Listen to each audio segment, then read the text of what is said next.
use a longer nail than you need, so it goes all the way through the door or the hinge or the pieces of the door. And then you do what's called clenching it on the other side, where you hammer it over so the point of the nail bends back into the wood. Yep. And this makes it even more fixed. And then, and I can see it on Martha's face, she knows where I'm going with this. We have long used dead in English in the metaphorical sense to mean unwavering or unmoving. And that's what the dead is here. It's all about this idea of not going anywhere. It's fixed in place. It is fixed in place, therefore it is dead. Yeah. Right. It's not as if the doornail had a nice long life and then that great hardware might store have. in the We sky. don't know. Doornails are people too, Martha. There is one subtlety that you can see in the old records that I want to bring up here just because I think it's kind of beautiful. And there is an old metaphor we don't use anymore of what passes through a doorway, the door does not reveal. That is, the door is silent about the activities that and people that pass through it. And that may have something to do with the deadness in the doornail. And the reason I say this is because we also have old expressions, being deaf as a doornail and dumb as a doornail. Dumb is in meaning unspeaking. And so all of these are about your door being the silent witness to life and the daily comings and goings of the people who inhabit a place. I think you've impressed even Martha on that one right there. She's like, very nice, Grant. That's a goal in life, impress Martha. I don't do it often. He's pretty darn impressive. We've got one more question from Nancy in Belmont, who asks why the weather reports on GBH sometimes in the summer are reported as it will be hazy, hot, and Henry. I'm used to the phrase hazy, hot, and humid before I came to Massachusetts, but how can weather be Henry? Now, Martha and Grant... Are you talking about me? Yeah. Oh, well, what do you know? Just entering the studio here. Martha and Grant, we appreciate what you bring to the table. Me. But we have Henry Santoro, afternoon newscast host from GBH This is the man. This is the Henry guy who coined it. This is the Henry behind Hazy, Hot, and Henry, and he is wearing one of his Hazy, Hot, and Henry shirts. Henry Santoro, welcome to the Curiosity so we can see that shirt. This is radio. Where are the cameras? Right in front of you. Henry, welcome to the show. What's the deal? Where did it come from, Henry? Here's the deal. Okay. I play with words for a living. You know that. I do know I do that. it every day, and so do you. But when I was in rock and roll radio, doing news for a rock and roll audience, I needed to come up with something clever and witty to keep the rock and roll listener, from changing the station when we went to news. Sure. So I would come up with these so-called Henryisms. Okay. You know, don't forget the umbrella, Ella, Ella. And then when it's raining out, it's really wet in Watertown. It's raining in Raintree. And so I came up with this thing for about when it was 85 degrees or higher. Yeah. It would be hazy, hot, and Henry. And it caught on so much so that we had T-shirts made. Yeah. There's probably about 10,000 of these T-shirts out there right now. Okay. And I get them, folks send me pictures of them wearing them, like in Thailand, China, Germany, France, Italy, Vietnam, Australia, even Burning Man. Now you know I thought the whole thing with Burning Man was that the clothes came off. Well, that's true. Maybe I have that wrong. You can cut the shirt as much as you want. But the idea was just to keep that rock and roll listener interested, engaged, and I mean, asking themselves, what's he going to say now? Yeah. What's he going to come up with next? A little bit of unpredictability. Grant, Martha, how do you feel? What could we do to get Hazy, Hot, and Henry deeper into the lexicon, get more people saying it? I got to say, most of the time when we do origin stories of expressions, we have to say, origin unknown. But to have the man present, it's physically here, I'll give you quite a moment. I'll give you another, for really instance, exciting.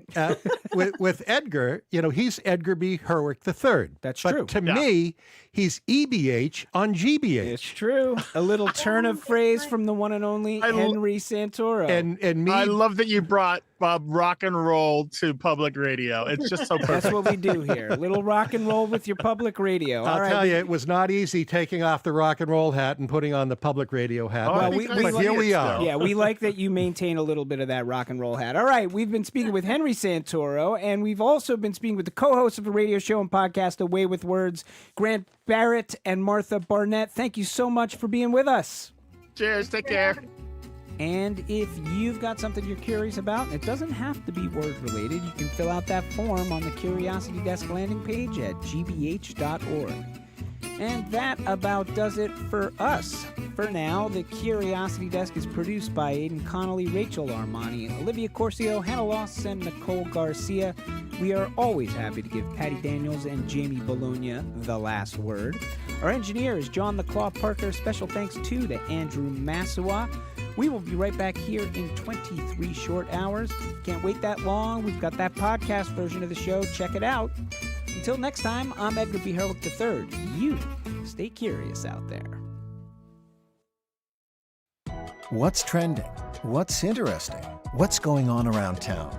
We're talking all things arts and culture on The Culture Show, next on GBH 89.7. Funding for our programs comes from you. And Newbury Court, serving Concord, Massachusetts for 30 years as a not-for-profit continuing care retirement community dedicated to older adults.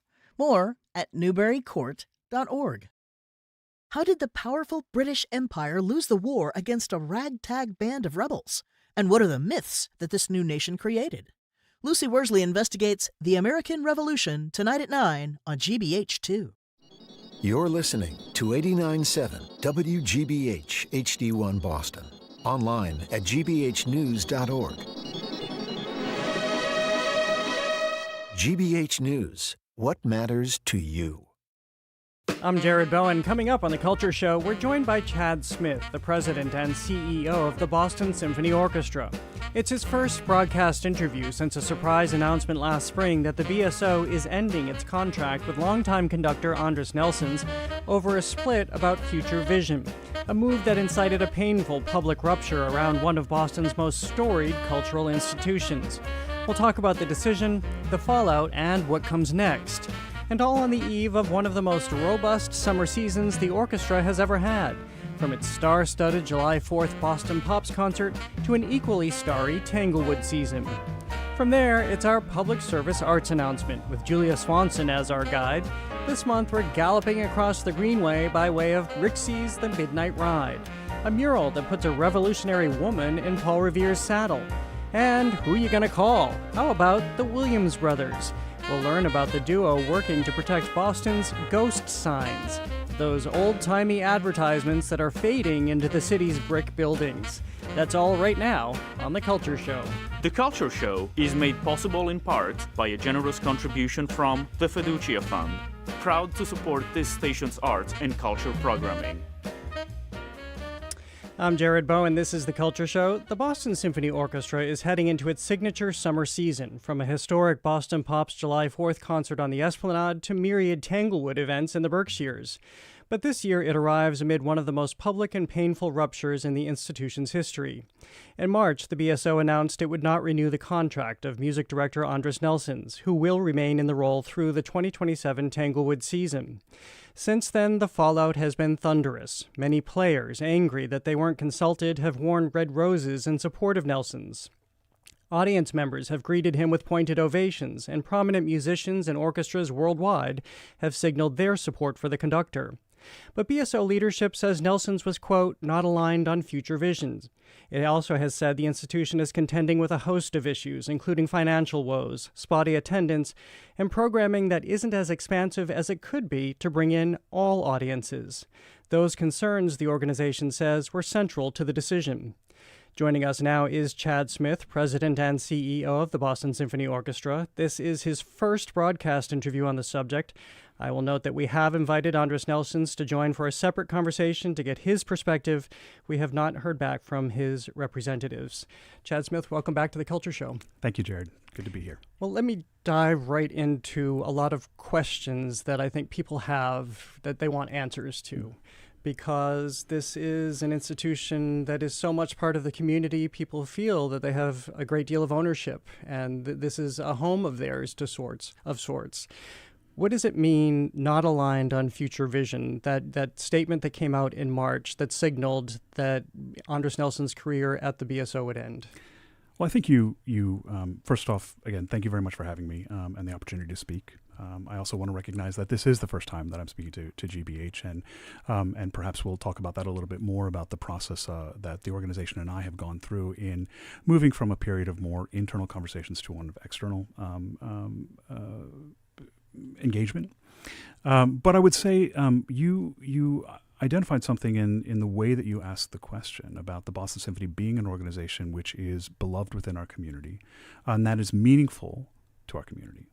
And this point of disagreement about future vision is related specifically to that, which is that as the board and our constituencies went through a strategic planning process over the course of 2 years, we landed at a place where we felt that the organization, that the orchestra, must serve Boston, must serve our communities more expansively and inclusively. That we were seeing significant declines across a number of areas at the BSO, and the only way for us to move forward was to think differently about what it is that we put on our stages, whose voices get to be heard, whose stories get to be told.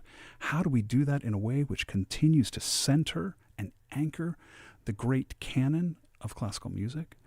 But the decision came down to a need for alignment. We're at a pivotal moment, and the board of directors is as resolute and as unified as I've ever seen. And the decision was to ensure that we had broad alignment across board, management, and artistic leadership. How did you not see that in Andris Nelsons? During the course of the negotiations across the fall and certainly through the early part of the winter, it became clear that as we looked at this strategic planning process, that he was not supportive of the direction that the BSO was going, particularly as it related to how we think about expansively serving our communities. And so without that kind of alignment across leadership, all leadership, the board made the decision to not renew the contract. I won't ask you to speak for him, but he did release a statement after that March announcement saying it was not the decision I anticipated or wanted. Again, that was Andris Nelsons. He also said at an event just a couple of months ago, I don't want to go anywhere, which sounds like a man who wanted to stay and be part of the program. I think that is true, and I think that you also have heard from our players, and I would say that it is fair to characterize them as being upset and disappointed, and I think many of our players wanted Andris to be renewed. But when there wasn't this kind of alignment on where we're going and how we are together going to really address these systemic and important issues for the BSO so that we can, as you say, be that civic anchor for all of Boston and the Berkshires, that was the impetus for the decision. So if we're thinking about what's on stage, which, as you've articulated, Andris Nelsons would not be a part of that, what are we talking about that's different from what we see on stage at Symphony Hall now? So I would say, part of what we did as we went through this process was to identify ways that the BSO can think about our programming in ways that attract more and more audiences. And these are not novel ideas or radical ideas, but really populating our season with symphonic cycles and artists in residencies, and thinking about ways that we create humanities-based festivals, invite more people into the curation of our work so that we have different perspectives. It's that same core repertoire. Beethoven and Tchaikovsky and Mozart and Stravinsky, they're not going anyway. They are central and foundational to our work, but the way that we see them, the way that we hear them, is going to be influenced by who gets to help us tell the story. And that's really the work that we're thinking about as we reimagine our programming. Who would that be? It could be outside curation. It could be outside curators. It's people like our composer in residence, Carlos Simon. We could invite, this summer, you'll see at Tanglewood, Yo-Yo Ma is curating 6 programs across a week. It is really his curation that is coming to life. It's his perspective on the American experience told through those 6 concerts. So those are the examples of what we're thinking about doing and what we want to do here in Boston. I would also say that this is not even a radical idea for the BSO. When we look at the Tanglewood season this summer, it's all there. The Lindy Center was built in 2019 as a center for humanities at Tanglewood. Our audiences come to concerts where they hear great Mozart piano concertos with maniacs, but then they hear lectures that contextualize it at the Lindy Center. They see recitals with some of our young musicians at Seiji Ozawa Hall. We have that laboratory, and we've been living that laboratory at Tanglewood. We want to bring that here to Boston. There are some people who hear you say that, maybe not those specific words, but say there's a quote-unquote pop creep that would happen. And none of us are elitist here. I try not to be on this show and talking about this, but there is a concern that the classical canon would change or maybe be put to the side. That's completely inaccurate. And in fact, one of the things that I have tried to do since I have come to the Boston Symphony is rebuild the classical music concerts. And these are numbers. I know that sometimes it feels a little data heavy, but 25 years ago, the BSO performed close to 90 classical concerts.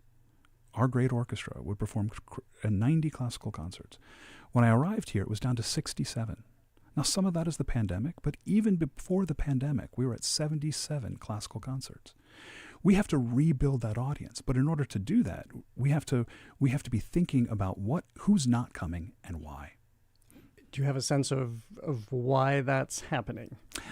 I do. There are lots of senses, but this is going to be, and I can share them with you. But part of this is about how we together are going to solve this, and that is what makes this rupture, this moment so challenging, is that different parts of the organization are being pitted against one another. And it's exactly this time when we all need to be coming together to solve it. What do you mean by that? Well, I think that you see it playing out in the media, right? You see it playing out in social media that management and the board and the orchestra or some of our members of our community are at odds with each other. And I think we all have the same goal here. We want a vibrant and thriving Boston Symphony. And there are going to be differences of opinion about what that is. And that's clear and that's healthy, right? But this period that we're in, we have to find that alignment and we have to find that common ground even if we don't always agree. I'm speaking with Chad Smith, who is the president and CEO of the Boston Symphony Orchestra. Well, let's head right to the people you can't do this without, and that's the musicians. Yeah. They are people who we see a representation that they are not happy. Right. They wear the red roses on stage in support of Andris Nelsons. They feel like they were excluded from this process and they have felt marginalized, essentially. Not all. I recognize that the musicians are not a monolith, but a lot of them are wearing the roses. How do you address, in fact, I rarely ask this question, but I think it's apt because I want to hear from you. What do you say to them right now about bringing them back together? I would say to them that as hard as this moment is, we all have the same goal in our hearts, and that is the board, that is management, that is me, and that is our players, and that we want this great orchestra to thrive. We want this great orchestra to be beloved within our communities by all of our communities. And I said this, and I've gotten a little bit of criticism for saying that we want the Boston Symphony to be as beloved in Boston as the Red Sox and the Celtics. How do you do that if the musicians didn't feel loved in this process? That's going to be the process of rebuilding trust. And I always say that rebuilding trust, you have to rebuild the shared work together. We're in negotiations now with the orchestra about how we co-create our future. That is an important part of these negotiations. And I can't obviously get into the deep discussions about I will explain for our audience who doesn't know what you're talking about that this is a contract year. Their contract ends on August 23rd with the end of the Tanglewood season. So it's a difficult business moment for you and them as well. But it's also a moment where we have to talk about the important things. And contract negotiations are always opportunities for us to really discuss the critically important issues that we're facing, and there are none more critical this year than how we co-create our future. So I think the first step will be for management and the board and the musicians to lay out a shared work going forward, and then trust comes from being able to execute against that work. When you say come together, what does that mean? Because I think a lot of people mean, well, you've articulated a lot of it here about what your future thoughts are, what it does include, what it does not include. But to the people who feel even in this moment they're still excluded, Do you go to them? Can they come to you? How does this work? Absolutely. Like, my door is open. We're constantly having conversations at the table with our players. I mean, being in negotiations means that there are different kind of set of guidance that you have to follow, right? But we're absolutely, my team and I and the board are having conversations with all of our constituencies who care so much about the BSO. But I think one of the other things that I would say is that I believe that the Boston Symphony exists to serve our audiences.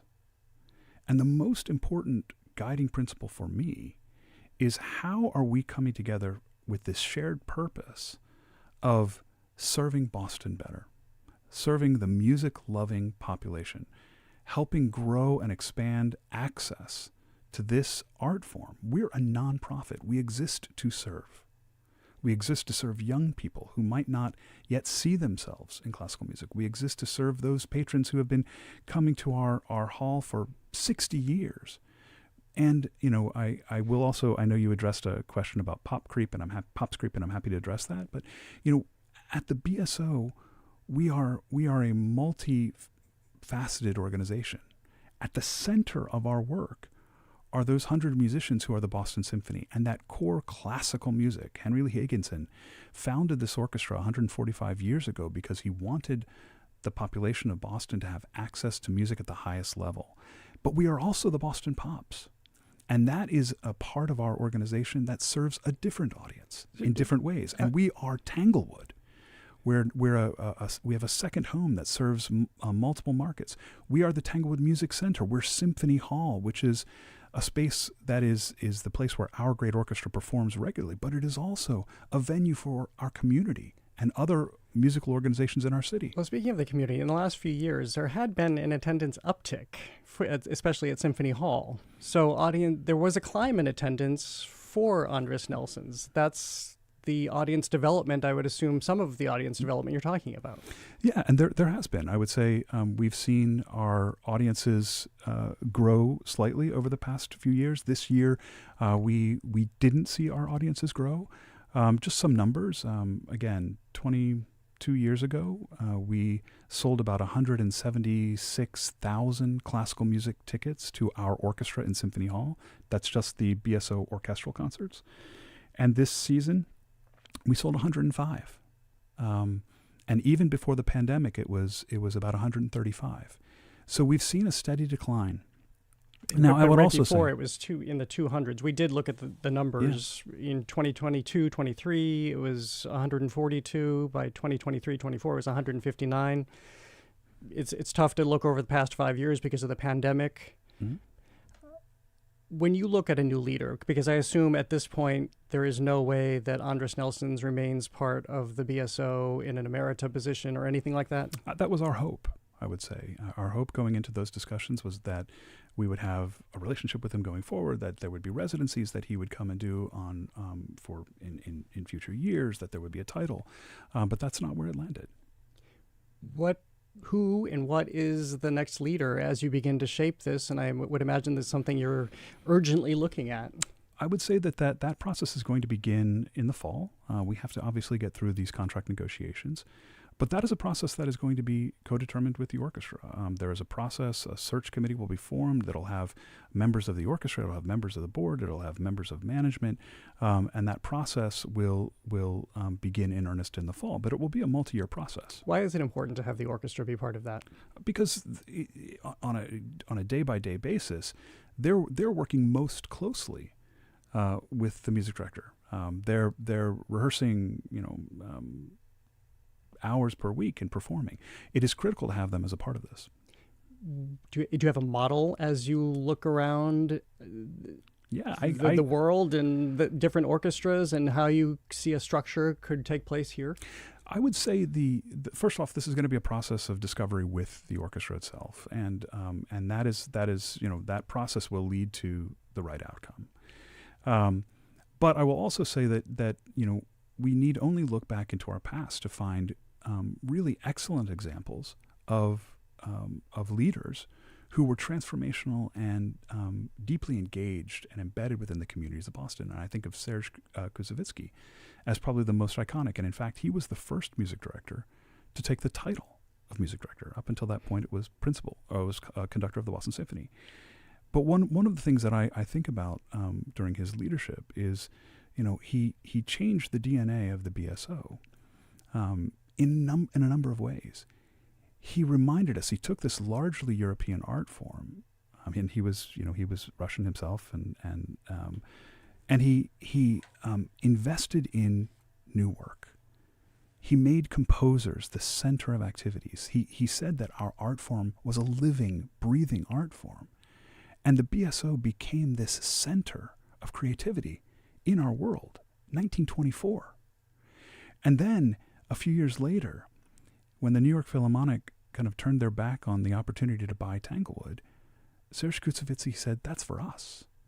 And he made the BSO have this year-round activity with this very formal, almost temple-like space of Symphony Hall, where we perform the great classical canon, and then this more casual experience, still great music and performing. And then he created something called the Tanglewood Music Center, and he embedded pre-professional training and education into the DNA of the BSO, all while living in Boston and living out at Saranac. I mean, he was a part of this community in fundamental ways. Last question before we'll take a break, and then we'll pivot to what's coming up with the 4th of July festivities in Tanglewood. There's speculation about the structure of this. Are you looking at one individual who, as has been the case in the storied career of the BSO, who would lead the orchestra? Yes, we're looking for a music director, and that is an important part. Absolutely, as we think about our humanities festivals and think about our model out at Tanglewood, we want to include more people in that curation. But the BSO will be led by a music director, and that is the process that will start in the fall. All right, I'm talking with Chad Smith, President and CEO of the BSO. The conversation continues on The Culture Show. Stay with us.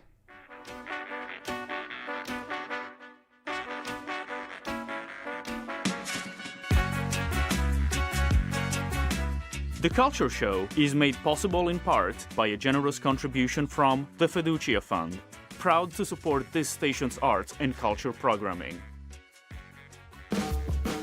This July 4th, we're launching In Common, a brand new statewide show exploring the stories that unite the Commonwealth. It's so clear we're the heart of the resistance. The 4th of July is one of my favorite holidays. If you saw my Jeep, it's red, white, and blue. My house is red, white, and blue. That's a lot of fireworks. Celebrate 250 years of America with a new way to stay connected. Catch the premiere of In Common on July 4th at 2 on GBH 89.7. Funding for our programs comes from you. And Brighton Farmers Market, Wednesday afternoons from 1:30 to 6:30 on Brighton Common in Boston, June through October, featuring a variety of local foods, farm-fresh produce, children's activities, and live music. And Subaru of New England. The all-wheel drive 2026 Subaru Outback is designed for summer adventures. Subaru retailer locations at SubaruofNewEngland.com. And New England Recovery Center, providing inpatient addiction treatment in state-of-the-art facilities located in Westboro, Mass. Learn more at newenglandrecoverycenter.org or by calling 1-877-MY-REHAB. Coming up, you'll hear something on GBH News that just wouldn't be possible without listener support. So, while you're listening, consider pitching in $10 or $20 a month as a GBH sustainer and help make it all happen. Give at gbhnews.org.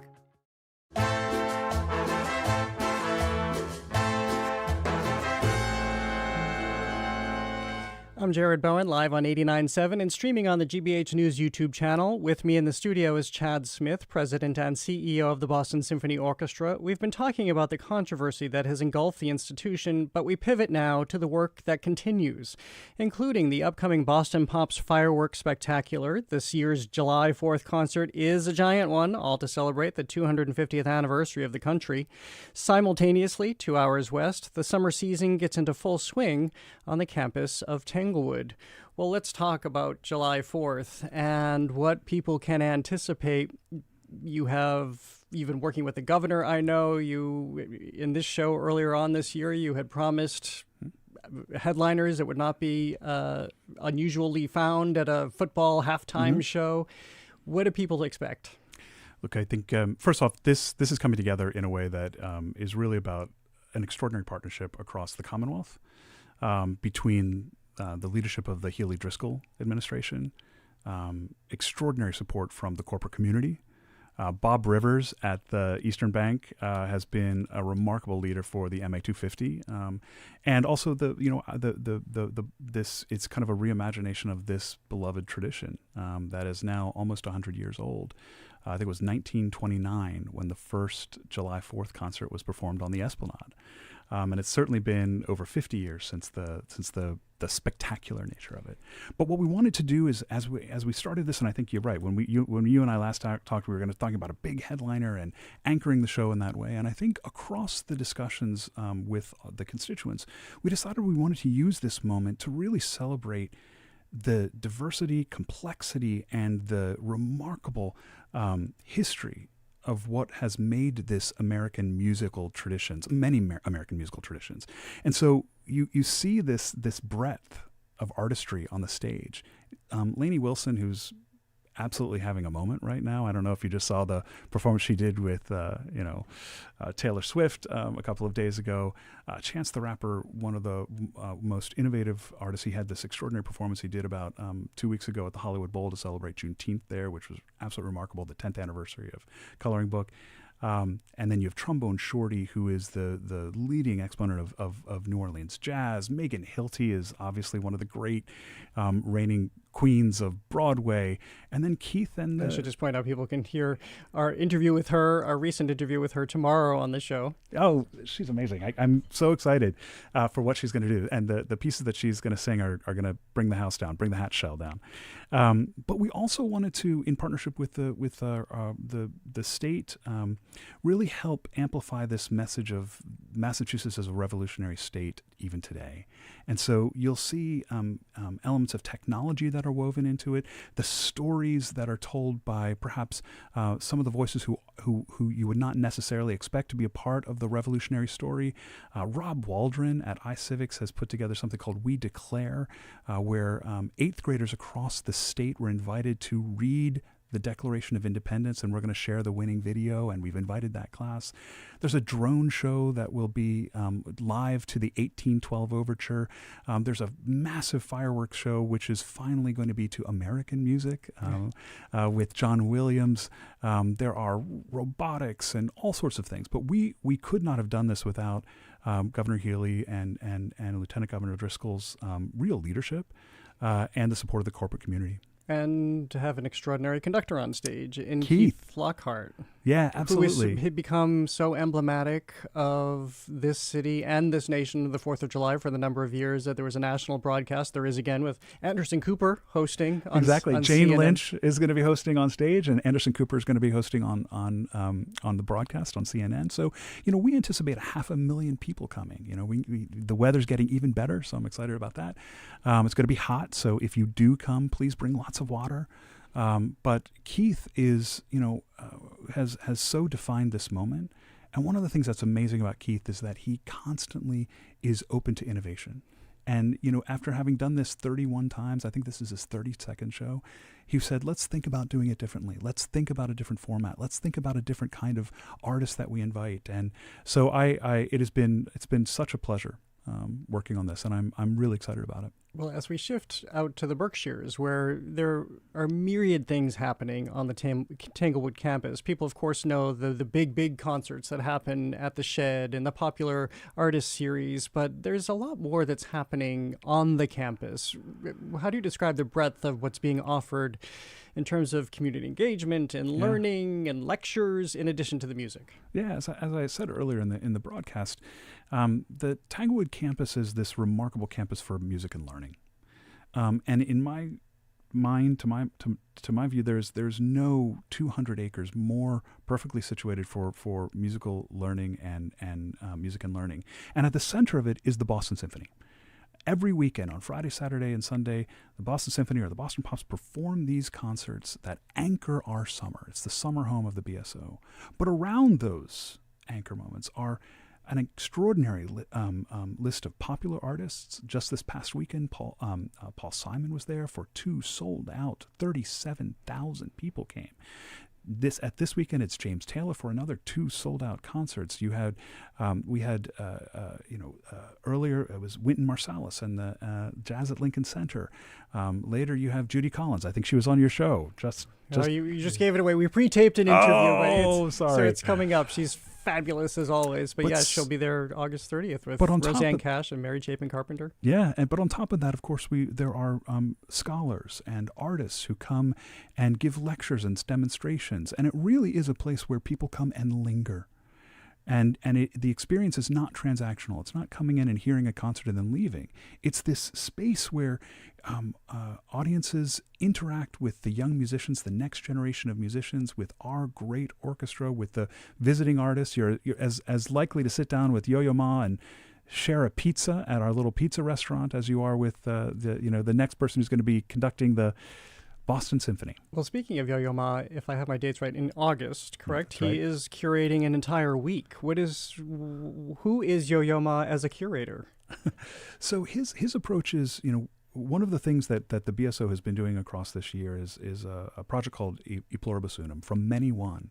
And it's a way that we've tried to invite artists to tell their stories, one story at a time, about what the American experience is.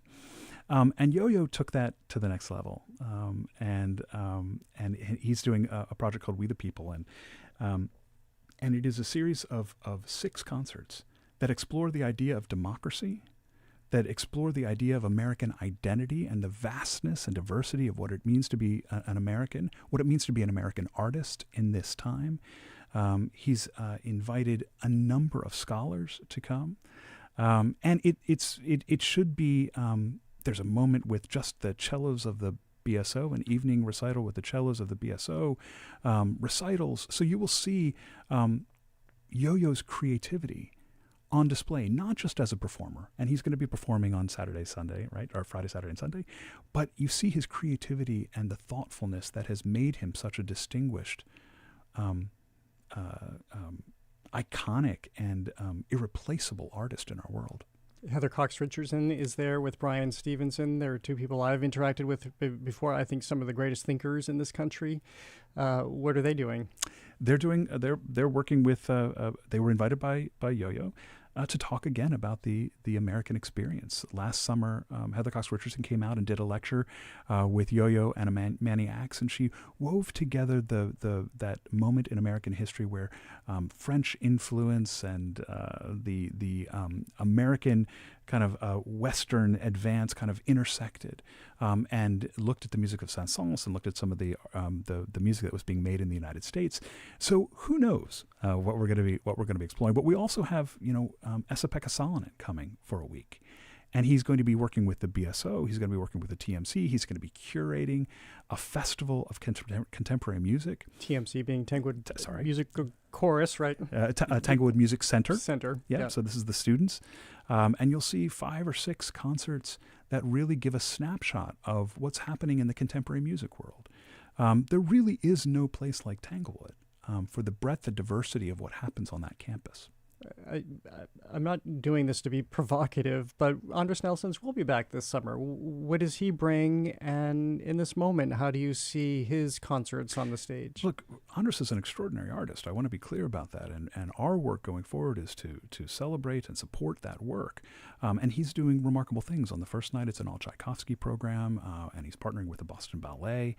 We have a remarkable cast for The Marriage of Figaro.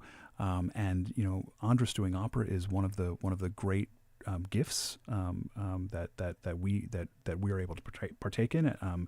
When he does those either at Symphony Hall or at Tanglewood, he has 4 weeks of programming. So there will be this opportunity for us to hear his artistry and hear the work that he and our orchestra do together. For people who have either never been to the Berkshires, I always joke that people think they look at the map and beyond, I don't know, Hopkinton, there be dragons, and it's so far away. It's really not. You can do it. It's easy in 2 hours. How would you describe the experience of just being out on the lawn or walking around and hearing music drift in from different places, in addition to being there for the big concerts? Well, I would say that there is nothing like being out in the Berkshires for the summer. I always think of the Berkshires as the place where arts and culture goes for the summer. And it's not just Tanglewood. Tanglewood's amazing, and it is a huge part of the arts and cultural scene in the Berkshires. In many ways, the anchor, just by volume of concerts we give and audiences. But some of the finest dance performances are happening at Jacob's Pillow, and what Pam Tachi has done there has really changed that institution. And the diversity of artists and ensemble or dance companies that are performing there is remarkable. The Clark is perhaps one of the finest art institutions in the world, and they just got one of the biggest new collections that they're, I think, showcasing this summer. MoCA with Christy Edmonds, and the way that she has created a real artist-centered art center at Mass MoCA. Alan Paul at the Barrington Stage, the Mahawi Theater. If there is such an incredible richness of arts and culture in the Berkshires, there really is no place like it. And then you get to walk those paths that the Hudson River painters were painting 100 years ago or 150 years ago. And those paths are, largely the same. The rivers are largely the same. The rolling hills, it is bucolic and thought-provoking at the same time.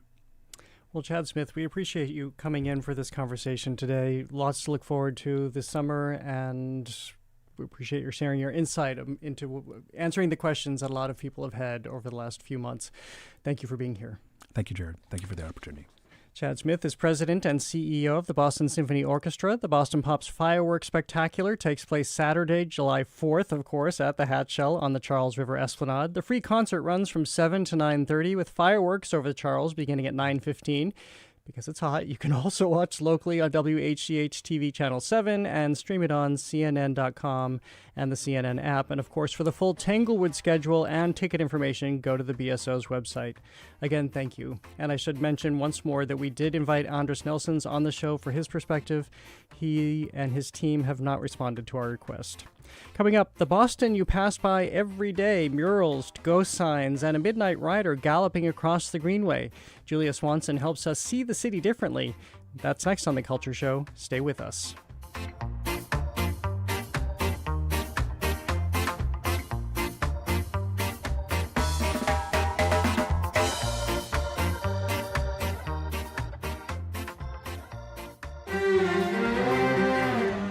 Two powerful earthquakes devastated Venezuela, and the government has been slow to respond. Our reporter on the ground finds out why. We'll hear the voices of ordinary Venezuelans stepping in to help at a moment of political uncertainty. That story and more global news next time on The World. This afternoon at 3, here on GBH News 89.7. Our programs are made possible thanks to you. And Mass General Brigham Health Plan, providing coverage plans for individuals, families, employers, and retirees with benefits that help you live in your moment. More at massgeneralbrighamhealthplan.org. Support for GBH comes from you and M. Steinert & Sons. M. Steinert & Sons has been a sponsor of GBH for decades. Brendan Murphy, President. The programming on GBH is important to us. They care about education, care about music and culture. Those are the things that align with our clientele. So when we sponsor on GBH, we know our clients and our future clients are hearing us. To learn more, visit gbh.org/sponsorship. Local stories, live radio, and breaking news at your fingertips. Download the new GBH News app on the App Store or Google Play.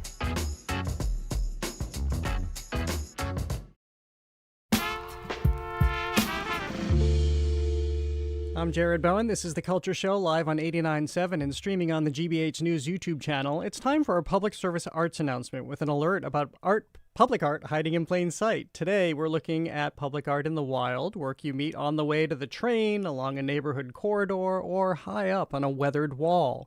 Joining us as our guide is Culture Show contributor Julia Swanson. She's a multidisciplinary artist and award-winning photographer who created the Art Walk Project, a series of self-guided micro-tours of art across Greater Boston.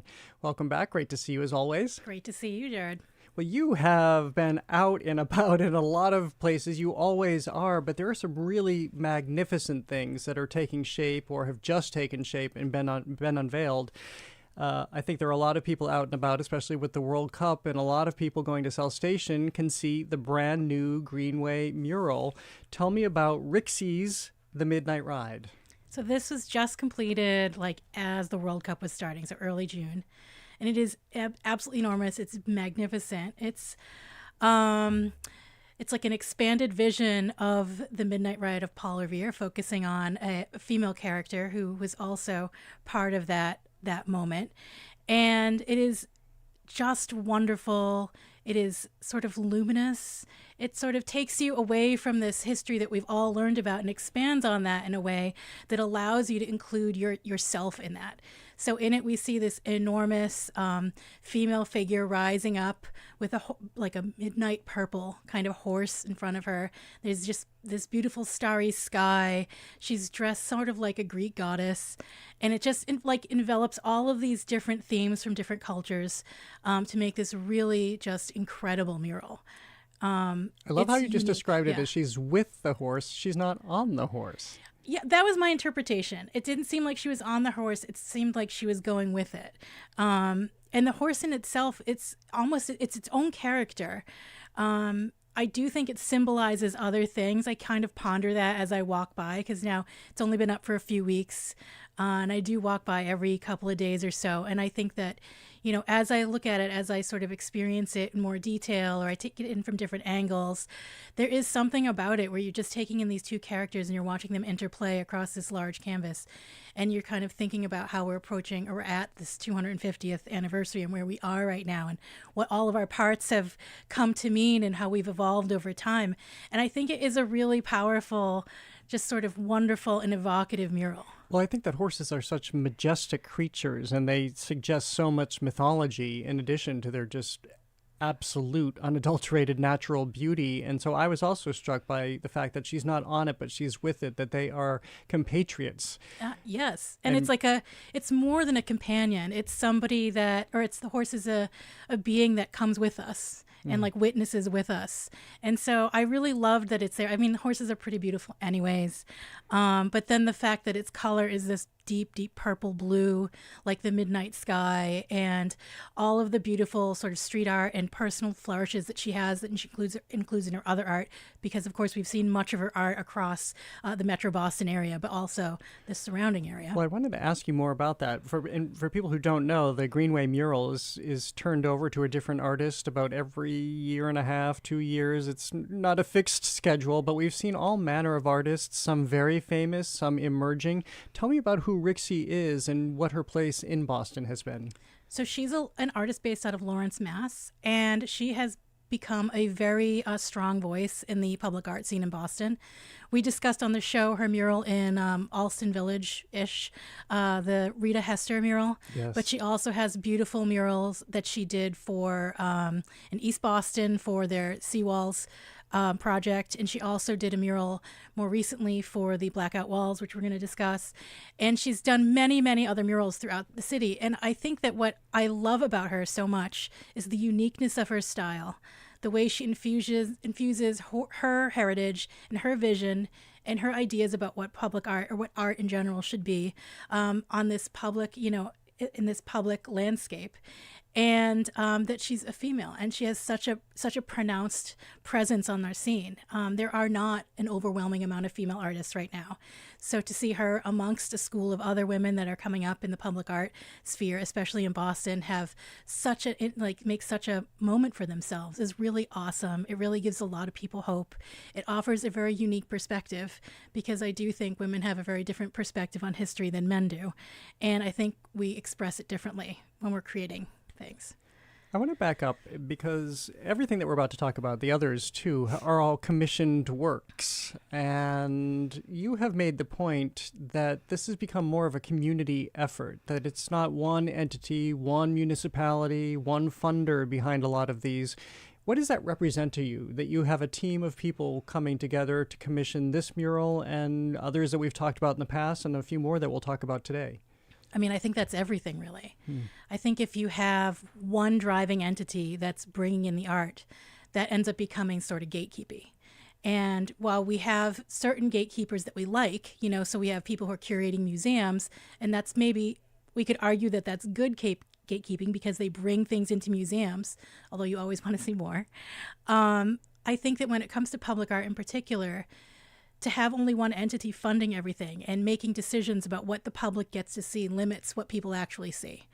So when we have many different people, you know, maybe different companies coming together or open calls going out for different organizations that have found a way to pool money to put something together that speaks to their cause, we start to see different visions of what's important go up around any landscape. And I think this is important because it opens the door for different people and different voices to come through. You know, certainly there's a lot of familiarity within certain groups, and so you may say, okay, I want to put a big mural up here, but I know these 3 or 4 people, so why don't we ask them? But why not make it an open call, as they did with the Greenway for this year? Why not? Why don't we work together with another group and see if they know other people, or see if we can connect with a school, or see if we can connect with a group of artists, an artist community, and work that way. And I think that does multiple things. It brings more voices to the mix. I also think it generates income for artists. I also think it generates awareness for different organizations, or it provides companies that are like privately owned or, you know, maybe not necessarily from the area. It gives them a way to engage with the community on a more personal level. Does it allow for something like more women artists? As you were just mentioning, Certainly. We have not seen a lot of women artists, although you have brought us a lot, I've noticed, over the last year, 2 years that you've been on the show, and I feel like I'm seeing more. Is that a direct result of a more collaborative effort? I hope so. I mean, I can't answer for every group, but I do think that when people put out open calls, if you see it and it's like you're writing a pitch for a mural, you're more likely to just fill it out and send it in, regardless of who you are. And if you see them, you should, because maybe they don't pick you, but maybe they do. You know, maybe your vision is something that sparks something new or something interesting or something exciting. And I think that the way that our connectivity via the internet has worked and has grown, I think that kind of all works together. You know, organizations realizing that there's power in voices that haven't been heard yet. There's strength in small communities. There's interest in small communities. And so their willingness to tap into that really has grown over time. And, you know, there's a lot of room to grow, but... As always. Yeah. Just for people tuning in, I'm speaking with Julia Swanson, who is a Culture Show contributor and creator of the Art Walk Project, a series of self-guided micro tours. And you can visit them and get downloadable maps by going to theartwalkproject.com. Let's move to something I can't wait to see in person. This is in Chinatown by the artist Vivian Tran, which... Really, I mean, it's not often I feel like I can say this anymore, but it sounds like she has constructed this in a way that I've never experienced. So this is really cool. And there's actually 2 pieces, although when I was there the last time, I will say there was just one because I think they were fixing one. And basically, it requires 2 people to engage the artwork. So it requires 2 people for you to connect with the whole story. And it's a bicycle with like an old-fashioned like vending thing on the back. So I've never been to Vietnam, but I've heard of these and I've seen pictures of them, and I've had people explain what they are to me. And people would ride around and sell things out of them. And so what you're doing is you're getting on the front of the bike, facing away from the flip book. And there's a massive flip book. It's like, 18 by 24 pages on the back flip of the bike. On the back of the bike in this encased plastic cab. And the people who are behind you can watch this movie or this, movie flip by. And so there is a connective tether in that story between the people in the back of the truck and in the front of the bike. So while you're pedaling, you can never see the story unfold. But the people behind you have no control over how fast it's going, what they're seeing, when it starts and when it ends. So it becomes this new story that you're seeing. Sounds like both. It's very cool. So I've been a few times, and so I finally caught somebody bicycling on it, so I got to experience it. And it is really interesting. Like, you don't think about this. This is kind of like art made from everyday experiences, where I had to look it up, and it's like TV stills of television shows from like the 1960s to the 2000s from Vietnam. And I was like, that is like really, really cool. Wouldn't have thought, I would have never considered doing something like that, like personally as an artist, but the fact that somebody did it makes it really awesome. Well, what's your interpretation of the person who's rendering it not being permitted to see it unless you're really skilled and cheat and turn backward to pedal, which probably wouldn't end well, so I don't encourage that. But the fact that, yes, you're operating the bike, but you don't get to see the story. I think it's about collaboration, like their willingness to operate the bike contingent upon the fact that you may do that for them. And then that becomes a new type of piece. Like, if you're willing to do that, and you're willing to experience this art made out of an everyday experience or an everyday recollection, then you're also willing to, take a step back and experience other things in any way. So I think it's really like a special piece. We should mention that maybe the title tells all. Yes. Just as you've said, it's called Because You Are the Sun, that is, because you are the thread. That is the connectivity, literally, that you've just been talking about. So where do we move to next? We move to Blackout Walls. People can find this in Roxbury and Blue Hill Avenue. And this is where we see Rixy appear again. Yes. But again, with this community effort, this collaborative effort for people coming together, how is this happening in these communities? So this is really interesting. Blackout Walls actually started in Detroit. And there were 3 founders, and I got their names here: Sidney James, Thomas Evans, and Max Sansing. And they came together and they wanted to create this new, festival sort of, or group install event. And so they came to the roughly Blue Hill Ave area, I'll say. There's about 5 pieces in like roughly Nubian Square area. And then they're kind of spread out. And what they did is they just had people who they obviously spoke with, and they decided they were going to put these murals up that were really celebrating the community that they were being put up in. And these murals are, so I've seen 4 of them. These murals are just wonderfully diverse. Some of the artists are artists we know, like Rixy, like Pro Black, and Soames is from the area. It's like, but there are also muralists from outside the area coming to share wall space, to share community, to share this experience. And I think what I absolutely love about this is that it's murals created for a specific population, exploring thoughts, feelings, experiences, history. And, if other people want to enjoy them too, they're absolutely welcome to. They can, and they should go find them because they're wonderful. But they don't have to, because it's not about creating art for everybody. It's about creating art for some people who everybody, and everybody's able to enjoy it. And I think that idea behind that type of install, behind that type of project, I like that idea. It allows to create very specific things. It allows growth in very specific areas. What do you know of how the walls are selected, and if there's methodology about where they should be and where they shouldn't be? So I know 2 of the ones I saw were on the front and side of the Urban League on Washington Street, Nubian Square. The other one was on the side of James Street and Washington Street, a building there. And that looked like a municipal building or a building that had belonged to the city that they got permission for. So I know 2 of them are on private businesses. So I think it probably, what tends to happen is people will ask, or they'll get permission for specific buildings, and they'll say, okay, you can put something up here in this size, and we're happy to have you. And then, private buildings, privately owned things, that may get a little trickier. I think because there's so much renovation happening in the area, there's so many new buildings go up, that can get a little, probably get a little difficult to navigate. But all the buildings I saw were fairly old. I mean, they weren't like 50 years old, but they were like, 20, 30 years old. As I mentioned at the outset, you do a lot of walking as you're doing this exploration. What happens to you when you're walking into a neighborhood where you find one of these murals? Do you feel that the neighborhood changes? It depends on the neighborhood. And it depends how far I've walked. Yeah. If it it's depends like, what the temperature is. Yes. If it's like been you 6 and miles. I will confess that you and I were talking about this as you were walking to the studios. Neither of us are really big heat people. So No. I mean, so I think the other day I was walking around, I probably walked about 8 miles, and it was like a comfortable temperature, and it was absolutely beautiful. I probably could have walked 3 or 4 more, and I would have been okay.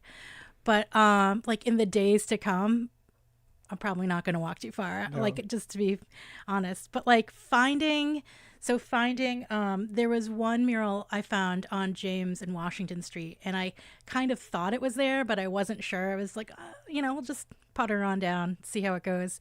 And I was so delighted to find it. It's by an artist that goes by Mercavelli, and it's this little girl looking at a flower, and it's very sweet, and it's bright, and it's colorful, and it really, it's just so cool to see it, like just popped right there on the side. The area is somewhat redeveloped, and then there's houses up the hill, and so you really don't know what you're going to find in a lot of spaces. You're speaking of that, and you just mentioning a little girl with a flower. You and I have never talked about Banksy. No, that's true. Are you enamored with Banksy? I really enjoy like the oddness of his work. I think that it's a really excellent critique on like, high art and what our expectations are of artists and what is art. I don't always like everything, but I like find a lot of humor in what he does. How do you feel about the business nature of Banksy now, who started as this person who, in the dark of night, this identity that we didn't know, although I think we know his name is Robin Gunningham. We've talked about this on the Culture Show. I'm not unmasking. Other people have done it. I think we know who it is now. But Banksy is an enterprise at this point. I mean, it's so hard to make money as an artist. It's really hard, especially if you're a visual artist. If you can do it and it doesn't bother you, why not? All right, well, let's bring it back to Boston for something that people often see but don't think a lot about, and these are ghost signs. I love these. I had one in my neighborhood until recently where they took this old brick warehouse building down, but what are ghost signs? So ghost signs are those faded signs, or like they sometimes just look like splotches on the side of like a lot of brick buildings, to be honest. And it was something, like maybe it was like linen or oatmeal or tobacco or whatever it is. And they were probably put up, in the early 1900s. And they've just slowly worn away over time. So you really can only see but the faded ghost, the faded memory of what was once there. So what do we do with these now? Because there was a recent Boston Globe story about people who do restore them. And so there is this tension between, do you restore them? How do you restore them to keep the ghostliness of the ghost sign? I mean, that is a good question. I have been clocking these since I started doing the art walk, so since 2020, and I'm so fascinated by them. And I was really disappointed at first when I realized like nobody was probably going to go restore them, and there probably was no money to spare. But the way I see it is this is part of our history, and they're not offensive. They're not lewd. They're fascinating. They talk about an era where industrial Boston really existed, where we were shipping like, just really basic things, where we were building our economy that exists now. And I really miss being able to see what they are. Like there's one in Cambridge I used to walk by all the time for Necco, and I just want it to be repainted so badly. But there's a whole bunch, like the West End where this repainted sign exists now. I think I counted 6 in like the rough vicinity. And so that's not a few. I mean, there's like 4 or 5 in the Seaport that I've seen. There's probably, I think I probably counted 5 in Back Bay, like along by the library. Well, we're talking about this at the same time that the Sitco sign has just been taken down only because it's going to be moved. Yeah, it is jarring to now look up and not see it there. But what and how we choose to preserve versus what we let literally fade away or what we take down. I don't know how they decide that. I feel like the Sitco sign is such a, it's eye-catching. It's like the greasy wheel, right? Yeah. It's like you can't avoid it. Whereas ghost signs, I think sometimes people think letting go of the past is the best way to go. And you know what? Sometimes it is. That's fair. But sometimes it's nice to see those things, to remember how far you've come. I have to say I've evolved over the last year or so, just thinking about how cities evolve and they all change. Nothing stays the same. And it's just a fact of life. Yeah.